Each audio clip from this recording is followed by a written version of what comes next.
প্রথম দেখায় মনে হবে যেন এক টুকরো জীবন্ত রাবার।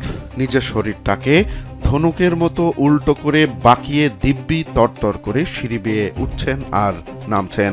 সুতরাং শরীরে হাড় আছে কি নেই তা নিয়ে সন্দেহ জাগাটা স্বাভাবিক। দর্শক ও বিচারকরা অবাক হয়ে দেখছেন প্রকৃতির সব নিয়মকে বুড়ো আঙুল দেখিয়ে এক কিশোরী কিভাবে নিজের শরীর নিয়ে রীতিমতো খেলছে। সিঁড়ি বেয়ে নামার সেই ছন্দবদ্ধ ভঙ্গি দেখে যে কারোর মনে হতে পারে এটি হয়তো কল্পনা বা ভ্রম। অবিশ্বাস্য এই দৃশ্যটির দেখা মিলেছে চীনের চেংদু শহরে। 14 বছর বয়সী এই বিস্ময় বালিকার নাম চেন ঝোইয়াং।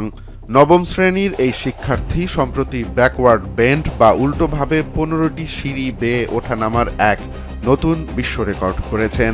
জীবন অবাক না করলে কে করবে? 28% মিল্ক ফ্যাটের অবাক করার সাথে ফ্রেশ মিল্ক পাউডার। জীবন অবাক করুক প্রতিদিন। মাত্র 48.15 সেকেন্ডে তিনি এই অসাধ্য সাধন করেন, যেখানে আগের রেকর্ডটি ছিল 3 মিনিট 33 সেকেন্ডের। অর্থাৎ আগের চেয়ে প্রায় 4 গুণ দ্রুত গতিতে এই রেকর্ড ভেঙেছেন তিনি। চেন বর্তমানে উচ্চ মাধ্যমিকে পড়ছেন। পড়াশোনার ফাঁকে ছুটির দিনে চলে তার এই কঠোর অনুশীলন।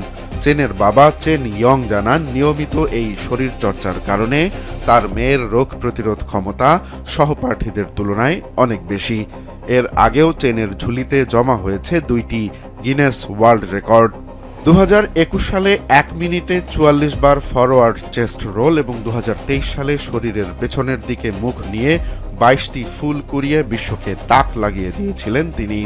বৃষ্টির কারণে এবার আরও 2টি চ্যালেঞ্জ থেকে পিছিয়ে আসলেও অদম্য এই কিশোরীর বর্তমান রেকর্ডটি এখন গিনেস কর্তৃপক্ষের আনুষ্ঠানিক স্বীকৃতির অপেক্ষায়।